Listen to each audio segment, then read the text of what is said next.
ស្ដីអ្នកទាំងអស់គ្នាថ្ងៃនេះគ្រួសារនាងខ្ញុំបានជួបជុំគ្នាដើម្បីមកចូលរួមកម្មវិធីបន់100ថ្ងៃរបស់បងប្រុសជីដូនមួយនាងខ្ញុំចានៅខាងផ្នែករមាសស្រុកបវរបងប្អូនឥឡូវនេះខ្ញុំមកដល់តែគាត់ហើយជីពីបាត់ដំបងមកដល់ផ្នែករមាសប្រហែលជា2ម៉ោងឥឡូវនេះដល់ពេលហូបបាយថ្ងៃត្រង់សិនអញ្ចឹងខ្ញុំក៏ហូបបាយជុំគ្នាហើយនេះគឺដល់ពេលម៉ោងដូចជា2 3ថ្ងៃត្រង់អញ្ចឹងប្តីខ្ញុំរៀបចំជួយរៀបតុរៀបអីចាក្រាលតុអីចឹងណាដើម្បីទទួលភ្ញៀវល្ងាចទៀតនៅស្រុកគាត់ហ្នឹងគឺពេលថ្ងៃត្រង់ក៏ទទួលភ្ញៀវហើយពេលល្ងាចហ្នឹងក៏ទទួលភ្ញៀវទៀតចឹងណាចឹងចម្លែកជាងបើនៅខាងបាត់ដំបងនៅក្រុងនេះគឺតែហូបពេលថ្ងៃត្រង់ហើយគឺរួចរាល់ហើយតែនៅនេះថ្ងៃត្រង់គេហូបចាស់ហើយពេលល្ងាចគឺ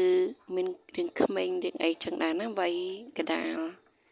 តែពេលថ្ងៃត្រង់ចេះសិតចាស់ចឹងបងប្អូនអូនធីតានឹងគេសប្បាយចិត្តណាបងប្អូនអើយគេបានមកលេងផ្ទះតាចយអូនគេជួយរៀបក្រាលតុអីពីអ្នកប៉ាអូនគេជួយដាក់ការទឹកដាក់កែវទឹកដាក់អីចឹងណាបងប្អូនបាយត្រៀមរៀបចំភ្ញៀវពេលល្ងាច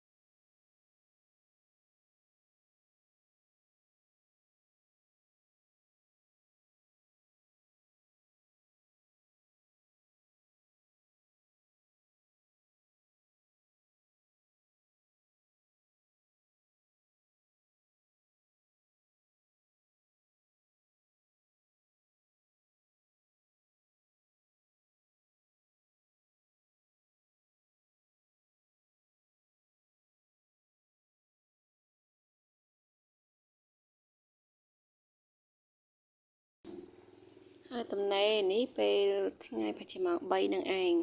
គឺហូបនំលេងបងប្អូនហូបនំធុងនំចង្កឹះអីចឹងណាអនធីតាគេបញ្ចុកអមៃអូណាកូនហ្នឹងចេះក៏ចេះចលើមក៏ចលើមដែរបងប្អូនអើយហើយចេះបានមានក្មេងស្រីនោះលេងមួយអូនហើយថាអូនស្រីស្អាតហើយមានកូនប្រុសនោះមួយធ្វើអីណាលេងថាស្រីស្អាតប្រុសស្អាតអីណាសប្បាយបងប្អូនអើយនេះមានចុងភៅហើយពេលល្ងាចហ្នឹងគេហូបបបរអញ្ចឹងណាចាបបរបាញ់កាញ់ឥឡូវអូនមកដល់ផ្ទះទៅផ្ទះវិញហើយទៅផ្ទះយើងវិញហើយ